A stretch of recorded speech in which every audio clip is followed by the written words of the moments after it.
You're listening to The Ununited State of the World with Francis, Jay, and Monique, only on LA Talk Radio.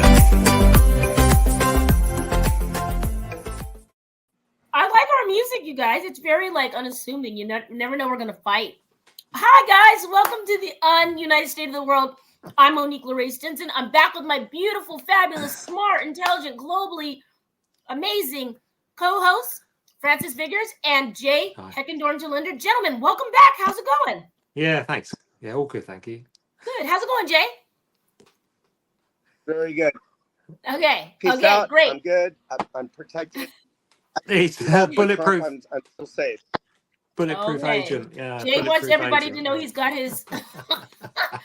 He's not a bulletproof monk. He's a bulletproof agent. He's got his Kevlar on today. All right. Yeah.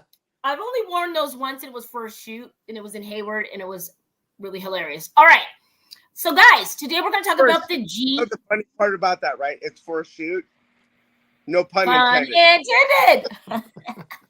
Thank you for reminding me. So today's topic, everybody, is about the GDP, gross domestic product. I have two experts on the topic. Why don't we let Francis start out talking about what the GDP is in the UK and how America and the UK affect the world. Let's go full screen on Francis. Okay. I'm not going to get really specific about particular numbers, but what's been happening here, as I'm sure it has been happening in the United States as well, is that government just keeps getting bigger and bigger and bigger. And what government spends keeps becoming a larger part of GDP. And they can manipulate the GDP by growing government and by spending more money. And in order to keep doing that, all they keep doing really is putting taxes up and borrowing money from your children's future, if you like, putting it on the national debt so that they can spend today and worry about paying it back over, I don't know how many years, if they ever pay it back. But these debts just keep getting bigger and bigger and bigger. Deficits keep getting larger and larger and larger.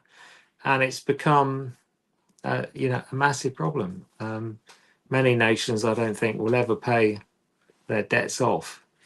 So what's to become of it? There's going to be huge problems in the future. It's inevitable, but it might not be imminent. So, it may happen over the next few years or the next 10 years. I don't know. But yeah, GDP, gross domestic product. Yeah, it sounds like one of the old 90s groups, BDP, Boogie Down Productions, BDP, but it's GDP. So let's go to the resident banker. Francis, you have a diverse background as well, but let's go to the resident banker, someone that works with the government, someone that really knows about the gross domestic product of the U.S. and other markets, Mr. Heckendorn-Jalinder. Let's go full screen. Tell us more about our current state of our GDP.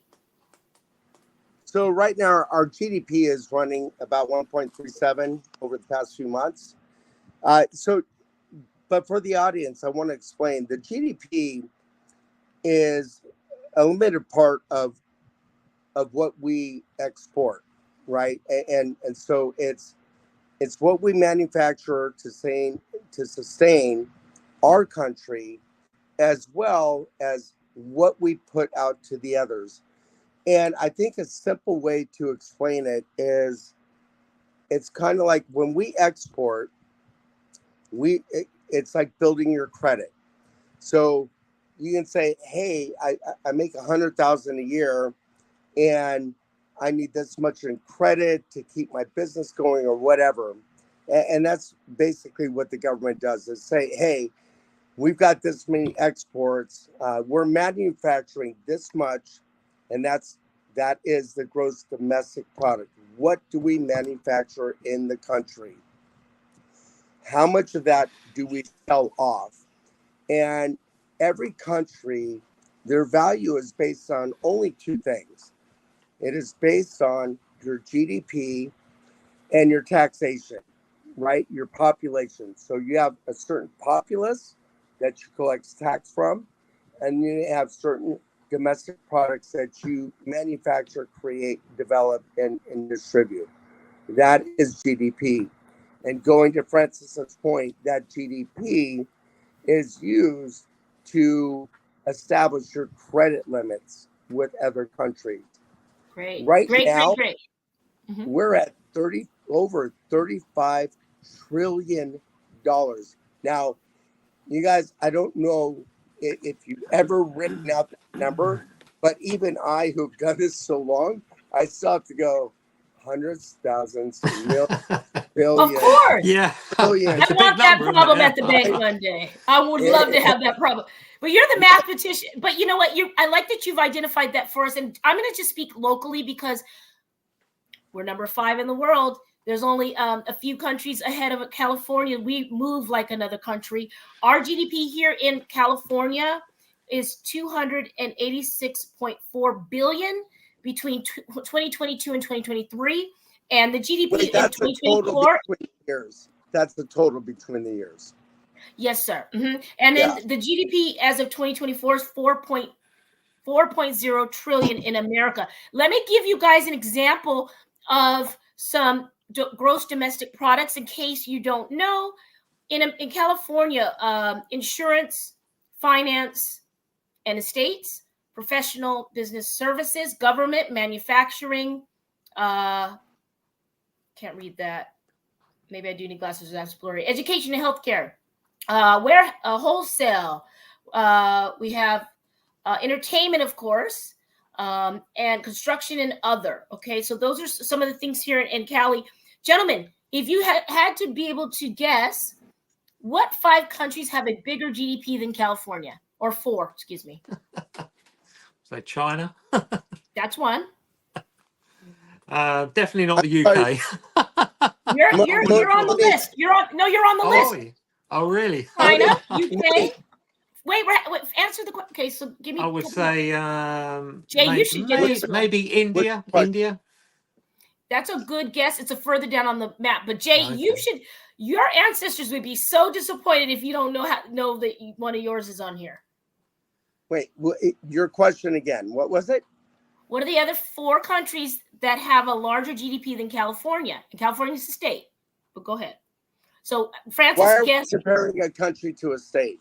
We're not. We're just talking about the top GDPs in the world, and I was just asking you, the fans. So maybe China, Germany's up there. Maybe Germany. Germany. Jay, you should have guessed Germany. You're German. What? Tongue. I already know that. Well, then we're just Germany. You've got China. The reason why we're talking about is because we're sharing with the viewers Germany, China, Japan, and the UK, and the US, of course, is on top of that.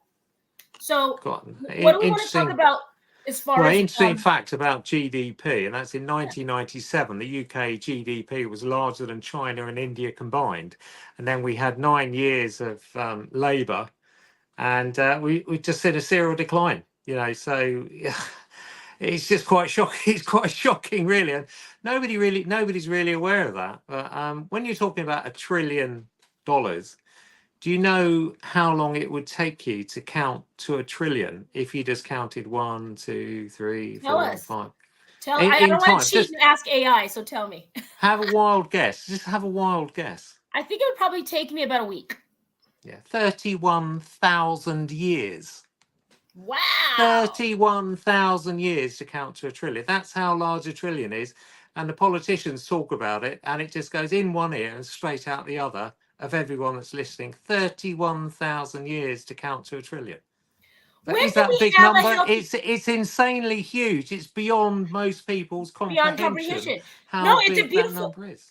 No, that's a good way to put it, Francis, because you're right. And Jay was saying how he had to count a certain way.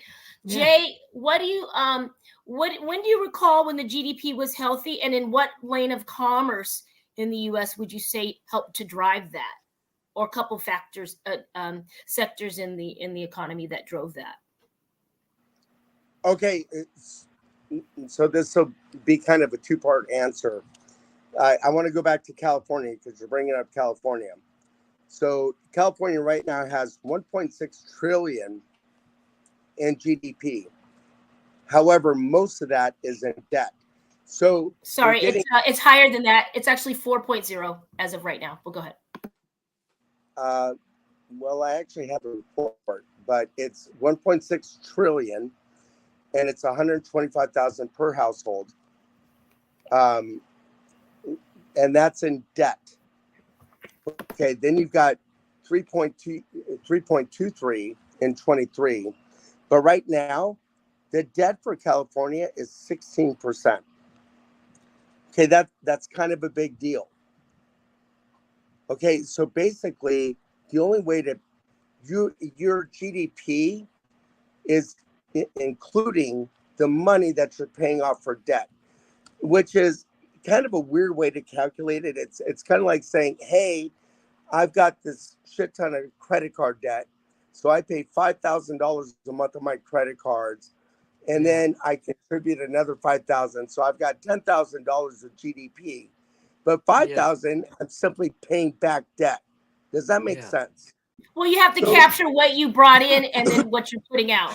So you have to capture that. So you got to look. GDP is not. That is not your net income. That would be your top line revenue. Yes. Then you've got your debt, which would be your adjusted gross income, and then you've got your net profits that come after that. So California is in big hurt right now, and so is the United States. We're there. Okay. Yeah. So, but it's not that we can't get out of it. However, we're in a big hole. It's going to take a long time to get out of this one.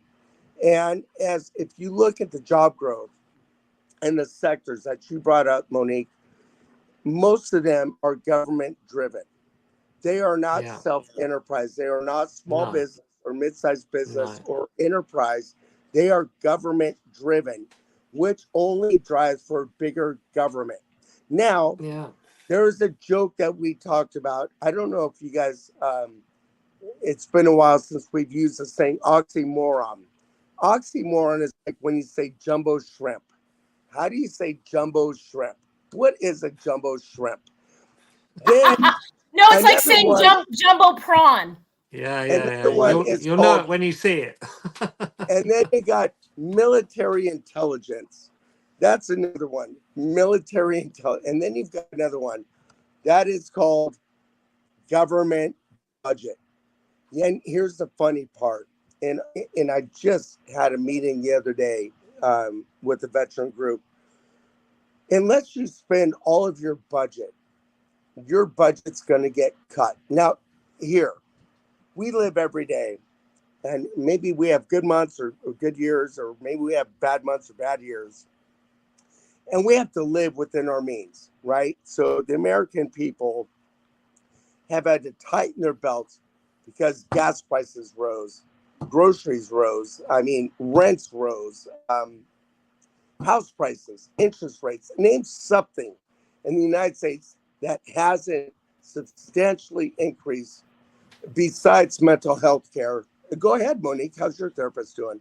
F you, Jay Bird. All right. So I would like to fact check, even though I lean on Jay he's the expert here. So, you got to know thyself. If you talk to me about entertainment and media and marketing, I'm an expert. I'm not going to battle him, but I am going to just fact check you here because I'm very proud of my state. You go ahead. So according to the Office of Advocacy.gov, small business, yes, 4.2 million small businesses are in California currently, and it makes up for 99.8% of the California businesses here, and it employs more than 7 million. So that's half of the state's private sector workforce. So just want to be clear. I wasn't even talking about that. You said it was mostly government jobs, and I just want to correct you. We're very big on tech. Oh, no. Startups, small businesses, and entertainment, and it drives our economy. Hold on, Monique. First off, we're talking national at that point. But second, I'm going to fact check you now. Okay. So cite your source. Here, I'll pull it up. And while I do that, I'm going to tell you what I'm doing. What you need to do, look at those small businesses. I am a small business. I do look at them. No. In the report, Monique, I'm not talking about you. The world doesn't revolve around you. I'm talking about the report. On this show, it actually revolves about on three of us. Francis, why he pulls up his charts, even though I have it right here. According to the Office of Advocacy, you got to stay ready, boo. Stay ready so you don't have to get ready. Okay. Advocacy.sba.gov. Okay. And that's from the country's report on Cali. So it wasn't just me. But go ahead, Francis. What are your thoughts? How can we make it better? What goods and services can we sharpen and make the government, our GDP stronger for both countries, for all countries? Well, your current government is making your GDP stronger by growing government, borrowing money and spending it on programs, and adding that to your gross domestic product. But you're borrowing money to spend today on government programs that quite often, for every $2-3 spent, only would raise $1. You know, it's a very inefficient way of doing it because governments are just not efficient. They tax the people and they spend it all sorts of crazy ways. I mean, it's just crazy. You know, when you in the United States and here in the UK. I mean, I don't think you'll find many people that agree. I don't think you'll find a majority of the population, percentage-wise, that agree with what the government are spending the money on. It's just everything's a nutty program. It's a nutty program, and the people don't want it, and yet they're doing it with your money, and not even with the money that they tax you on. That's not enough. They're borrowing money and putting it on the national debt to then spend on these nutty programs, including wars and all sorts of things. You know, there's definitely some things that need to be tightened up. You know, I think that again, cause and effect for everything coming out of a pandemic. There's going to be times of printing out money, and now we got to get the train back on the track. So I think that's a global issue. I don't know if that's just a UK and American thing. Yeah, I mean, I think you're probably going to see mass printing again. I think you might even see helicopter money again. I think you're going to see it again. They've done it once. They've got away with it. I think they just think, right, just press the repeat button, press the replay button when it all kicks off, and just carry on putting it on the debt. I mean, it's so huge that I don't think you or the UK are ever going to pay these debts off. So, there's no going back for the politicians. They can only go forward. So they're just going to keep doing it. This is the problem. They're going to, it's like a race engine. They're going to rev it because they want to win the race. They're going to rev it until it just blows up. Oh, I hope that's not the case, Francis. I mean, I know that you live in reality, and so do I, but I want to remain a little bit optimistic. I mean, I don't have kids, you guys do. I have nieces and nephews, and I want their future to be good. But I guess I'm optimistic because we have smart tech, right? We have clean, smart tech that we're building and making better every day. So I have faith that certain systems will get better, and we'll be able to call things out because we have proof and evidence. And tech, I think, is the way to help us clean up a lot of things. I think certain systems are going to get better, which is why the BRICS are arranging their trading arrangements between themselves, and they're coming out with their currency next month. So yeah, they've seen the writing on the wall. They've seen how the other half of the world have been living, and how they've been running their finances. And they're not going to play anymore. So it will get sorted out, but you guys are not sorting it out. They're sorting it out for you. So you don't think so? You don't think we can do it? No, I don't think so. I don't think whoever wins the election, I think the financial hole that you're in is so huge that there's whoever wins the election, some kind of reset. Well, if those guys come back in, completely screwed. Again, I'm going to take you back to the Clinton days where he inherited a big deficit, and we ended in a surplus. So I'm looking at the history of it. We had that conversation, and that was enabled by hollowing out the United States industrial capacity. And you've done it once, you can't do it again. You see, so that you can't do that. Can't play that game anymore because those cards have been played. So I don't know. I don't think it matters who wins. I think it may be a hollow victory fiscally, for whoever wins. They've got to deal with the deficit. And, it's kind of not on my watch. No politician wants the economy to blow up while they're Right. in the I see chair, what do you they? mean. Yeah. Like they want to take credit. I get it. Yeah, sure. But, all they ever do is promise you more than the last lot or more than the other lot are currently promising you. And that just goes on the deficit because they don't ever collect enough tax. And by saying, well, we're going to spend more, but we're going to tax you to death, they're not going to get in. So, this is a repeating cycle that just leads to annihilation. It We've just seen blows this up movie eventually. before.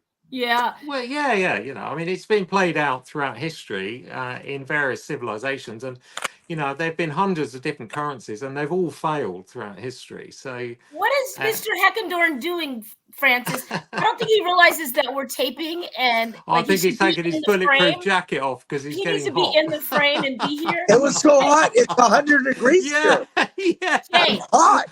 it's not the viewer and listener's fault that you live in the swamp, sir.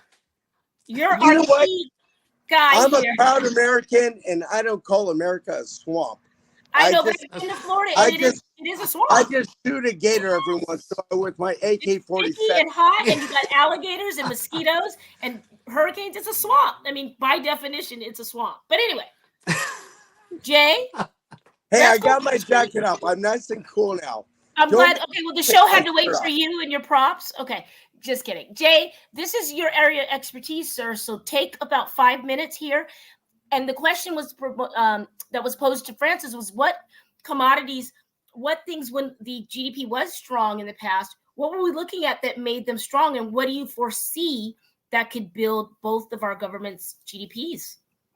Okay, so for the longest time, America was reliant on energy. And we got past that. And we were at a point that we actually had more energy resources and reserves than any other country. We did not need to buy oil or import gas or anything like that. And we let that go. And we still have the resources. We just can't access them. We put so much regulation in the energy sector, and it's funny, but not seriously funny. And that now so now we have electrical grid issues, okay, and we see that. Anybody that doubts it, screw you. Look at where we get hit with hurricanes, tornadoes. Why don't you look at Arizona? And you see where the power grid gets sucked out, and you have brownouts. Even California, you got brownouts, blackouts. It happens, right? Yeah. And so in California, let's say, you've got quake season beginning of the year, then you got the wind season, then you got fire season, then you got the flooding season, and that shit happens, and you lose electricity. Well, you're fucked. Okay, go ahead, be in your Tesla, drive 300 miles, and God forbid there isn't a charging station right there. Or I don't have a Tesla. Or wait, not only that, but you have farmers. San Joaquin Valley, which is south of Sacramento, produced 33% of the produce for the entire world for decades. Those farmers, because I actually spoke with them about 3 weeks ago, and Monique, I've got meetings with them over the next 2 weeks. Oh, and okay. They are griping because the water supply is being diverted. It's being reservoired, but it's due to politics. It's Scottsdale, Arizona. They're griping because you know where that water goes? It goes Sacramento Delta, and then part of it goes to the Colorado River. That Colorado River goes through Nevada, and then it hits Arizona and New Mexico, right? And so Nevada and Arizona are griping that they're not getting their water that they need. Well, how do you make electricity? Well, that's either through wind or hydro, which is water, right? So, or solar. So I'm going to give you 3 ways, right? It's solar, hydro, and so as those produce Well, you need that water for the hydro part. For the solar part, that's very high maintenance and it's unreliable. And they're not getting the water. So there goes our agriculture, right? And why do you think John Deere is talking about moving part of their manufacturing to Mexico? Oh, listen. But let me hold for a second now, because you brought up something that's kind of life is truly stranger than fiction. There was a show, one of my favorite shows, Goliath, with Billy Bob Thornton. I love Billy Bob. And there was an episode. Well, there was a couple things, but it's what you talked about with the farmers in Central Coast of Cali. There was an episode called the Subsistence Adventure. And it came out in 2019. It says the unexpected death of an old friend takes Billy McBride, that's Billy Bob, to California's Central Valley, where a record drought has made water more valuable than human life. And it's interesting that you say that, because this came out in 2019, this show, and life imitates art. What are some solutions, gentlemen, to the GDP? So Well, regulations, number one, not to be sloppy, right? They need to not be politically motivated, but based on some science, okay? And then you have to combine that with capitalism. So I always, when it comes to my world of law and finance, I would say there's legality and reality. Just because something is according to the law doesn't mean that's going to be the reality, right? And vice versa. So the regulations are a stranglehold, and it creates, because of that stranglehold, it creates a big monopoly because it's a pay-to-play deal. When you're in California and you've got DWP or PGE, make no mistake, when you win those government contracts, somebody gets paid. That's how it goes. It's a fact. And Monique, you know, I've got government contracts on the real estate side. Believe me, those contracts, they're very lucrative. And there's always somebody or a bunch of people that you got to grease to get there. Okay. That is the game. And much like Hollywood, you don't get to produce a movie unless you paid off quite a few people to get them on board. Okay. That's called capitalism.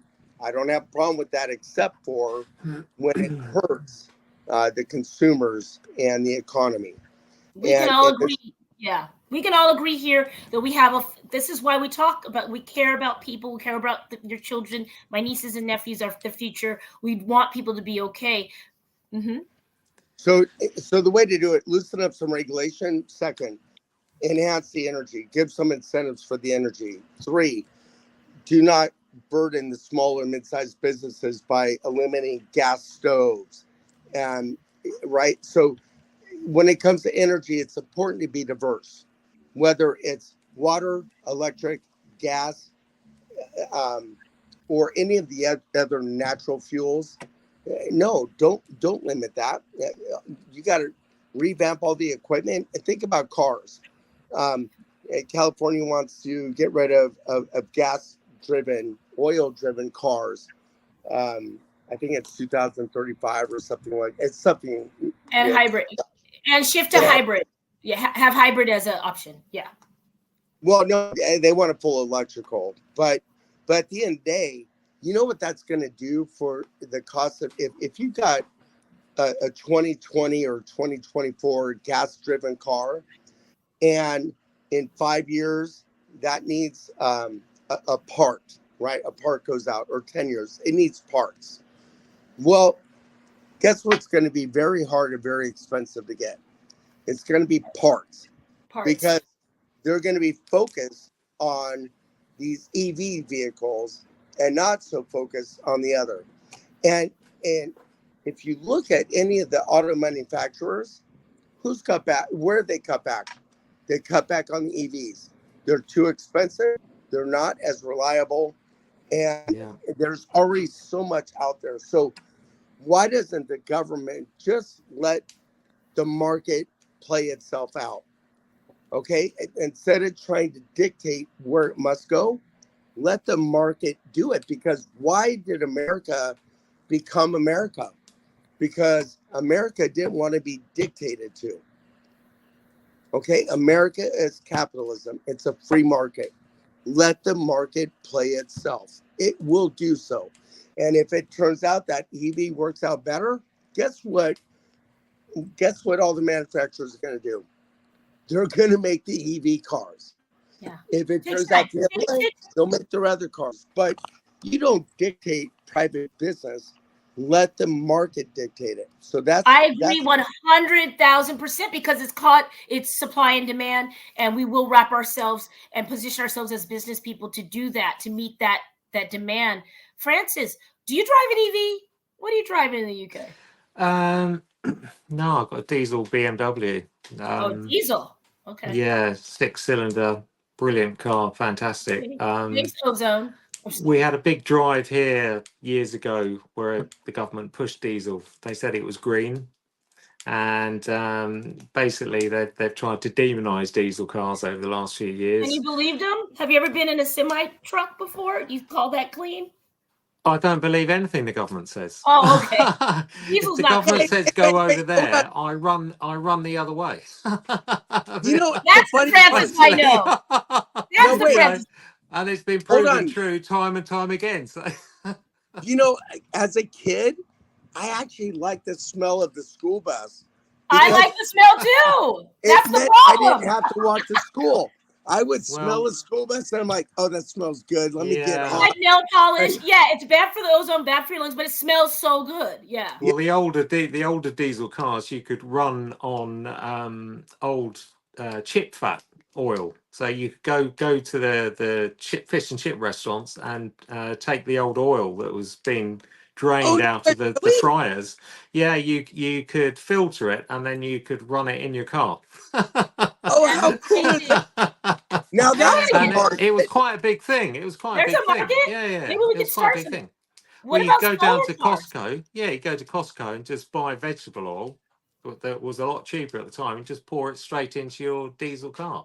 Only worked in the summer months when the temperatures were up, but here in the winter when it was cold, the cars didn't like to run on it because diesel has an additive in it that keeps it fluid, at any temperature. But going back to Jay and GDP, the economy is energy. Energy is the economy. A barrel of oil is a storage unit of X number of stored man hours, if you like. You produce man fuel. And women hours. Well, that's right. Yeah, sure. So you can. There's our Democrat. And everything else. And everything Why is that else a Democrat? between, right? So, I've been working since I'm fucking 14. You better recognize. Well, that's right. The women have to work when the men are at home having a baby, yeah?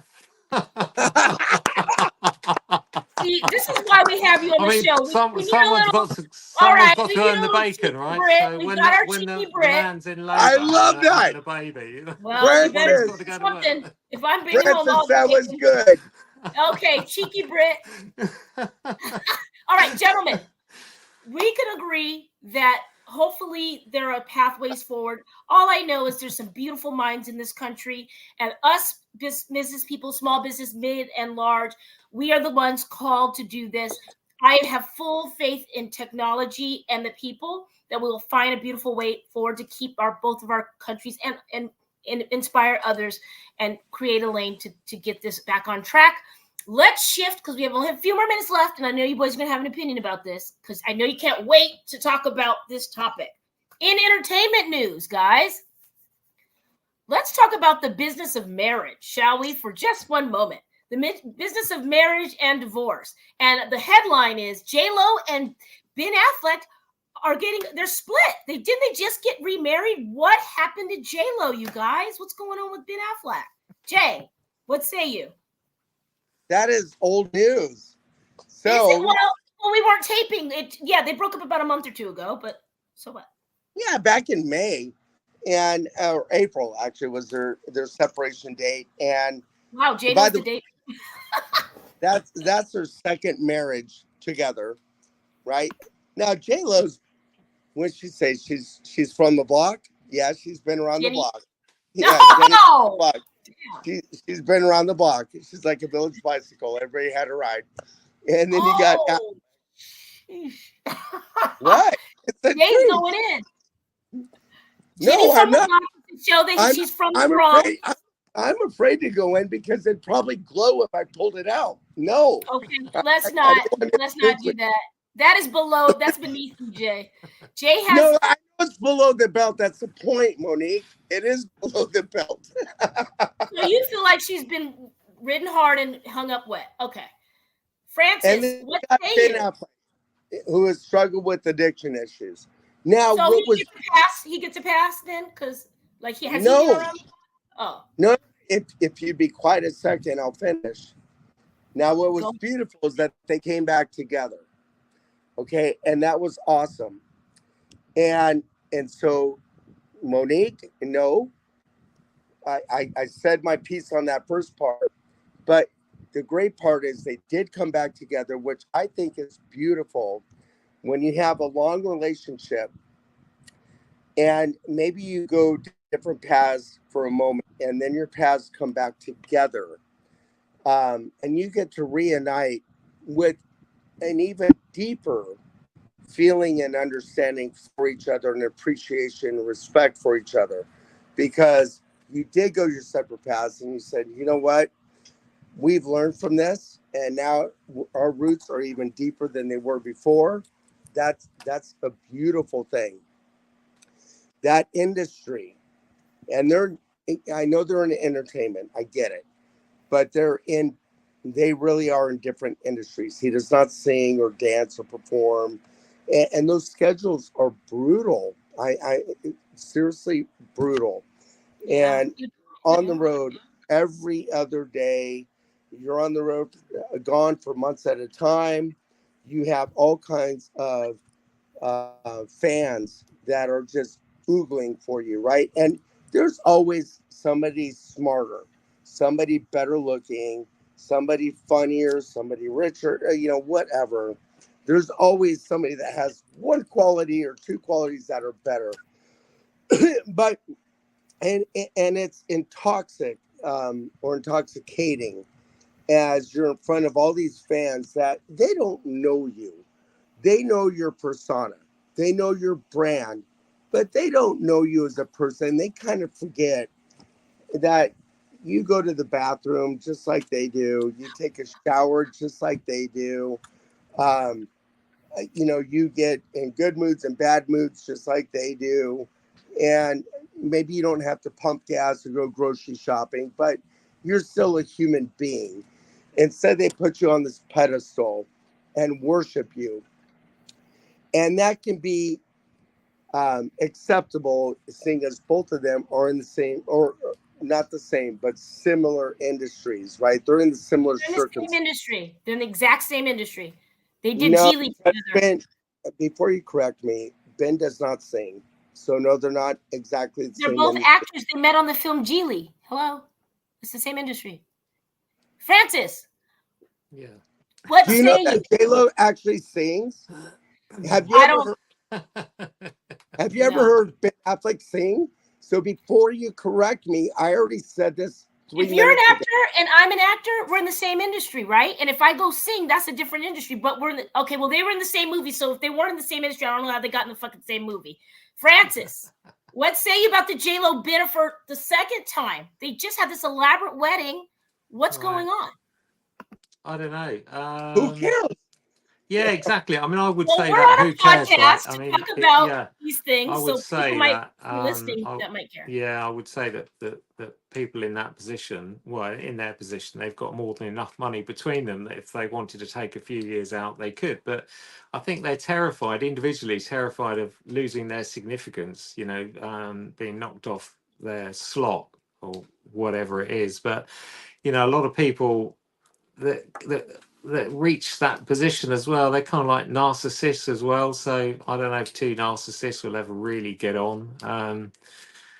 Yeah, and as Jay says, who cares, right? Just Well, you know, guys, you're in the business now, so we're talking about hot topics. So some people care. I yeah, know I you know, don't but care. I know, but Okay. as listeners out there, anyone who's listening, they should just say to themselves, right, okay, I should concentrate my thoughts and my feelings on my relationship and my partner. This is interesting what I'm hearing here, but they've got all this money, they've got all this fame and all this, and a lot of these people end up topping themselves or abusing other people like Diddy, whatever, and couples, they can't stay together. Yeah, it's just, Francis couldn't care less, y'all. But I want to go back to yeah, Jay's couldn't care point. less. Wait. No, let me go back to your point, Jay. We go around the thing now. Jay, I like what you're saying. Francis, I appreciate your position. You don't give a F. Jay, we're counting on the Brit to care. But Jay, I like what you said about coming back together and offering a positive spin on that and seeing growth in one another and love. But here's what just bothers me about it. I want people to find love however they find it. If it's not hurting nobody, no kids, no puppies, you do you. And you only got one, you only go around once, right? You might come back as a bat, you don't know, or not at all. But my point is, when does she take a break? Like, when it's okay to be by yourself, to reflect.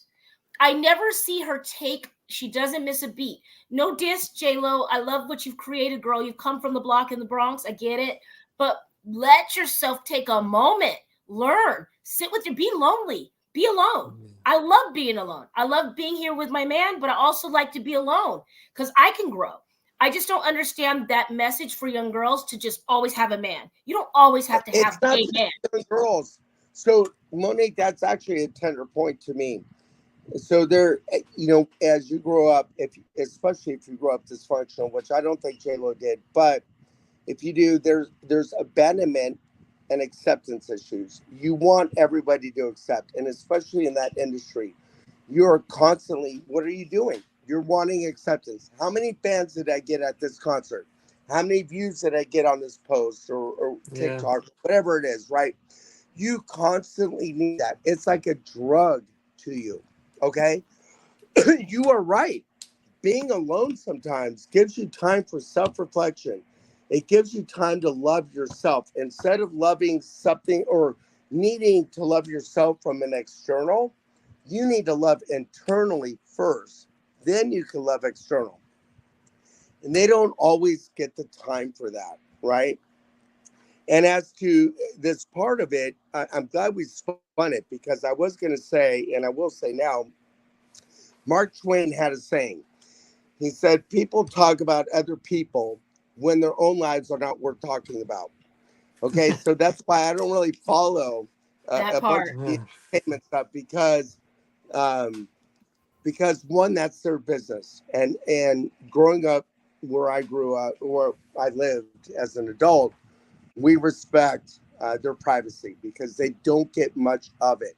They don't get that alone time. They don't get that reprieve. They're always, everybody goes up, oh, I just want to say hi. And man, your work is great. By the way, can you sign this for me? Like, no, man, I'm eating breakfast. Leave me alone. Whatever. You make a really good point. If I could just pause you, don't lose your thought. I really love that you highlighted if you've come from a trying upbringing or have challenges in your life, or your path wasn't as smooth, that you are craving that validation. I never thought of it from that way, but I did kind of think, but I wasn't empathetic to it. So I'm glad you brought it up because maybe that is the case.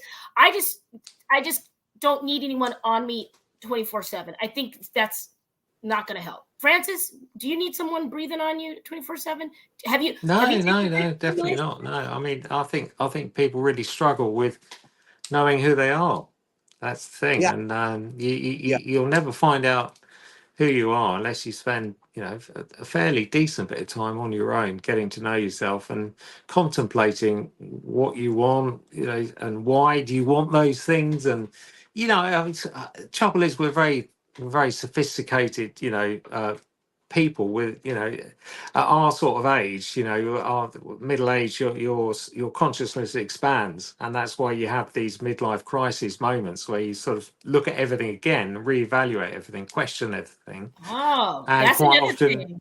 quite often change what you're doing. You sort of go home and you just think, I don't want to be with this woman anymore, or Great don't want to point. be with this man anymore. I want a Harley Davidson, or Oh, I want to go and a red sports ride Route 66 or something with my mates. I don't want to be, car. whatever. Sorry to interrupt. We have to wrap. Yeah, this is That's like a wild good hogs. point. This is what happens. It's about 40 years. Your mind suddenly your consciousness expands, and it's a known scientific thing. Great Well, point, thank God Francis. I Monique have is, to put a button. I have to put a Monique button is in it, boys. almost We have 40. to wrap. We have to wrap, guys. Jay, real quick, plug your business. Before you do, guys, check us out on Instagram at the Ununited State Pod. Excuse me, at the Ununited State of the World Pod. Jay, plug your business real quick. It is wearenotthebanks.com. We are not the banks.com. That is first time buyer, investor, second home, foreign national, self-employed, no bank statements, whatever it is. There's 36 years experience. I worked for banks 35 years. I know the ins and outs, and I want to help you to stabilize your family so that you're not having to re-rent, move your kids to new schools every 6 months, every year, every 2 years, that you don't have to worry about your lease payments getting increased. Thank you. Sorry to cut you off. We have to wrap. So much more to talk about, gentlemen. I feel like I'm always cutting you off, but I'm getting prompted by the radio station. What Will You Start Up today is coming up next on my show, The Startup. I'm with the Ununited State of the World with Jay and Francis. Guys, we're getting closer to the big conversation. So make sure you check out all other 6 episodes. This is episode 7. And then we're going to talk about the big one. And we're leading it up. Hopefully we'll all be friends after. I'm sure we will. Get all your libertarian and conservative and Democrat friends and watch our big show coming up right before the election. But we'll see you guys soon. Bye, guys. Be safe. Bye. You're listening to The Ununited State of the World with Francis, Jay, and Monique, only on LA Talk Radio.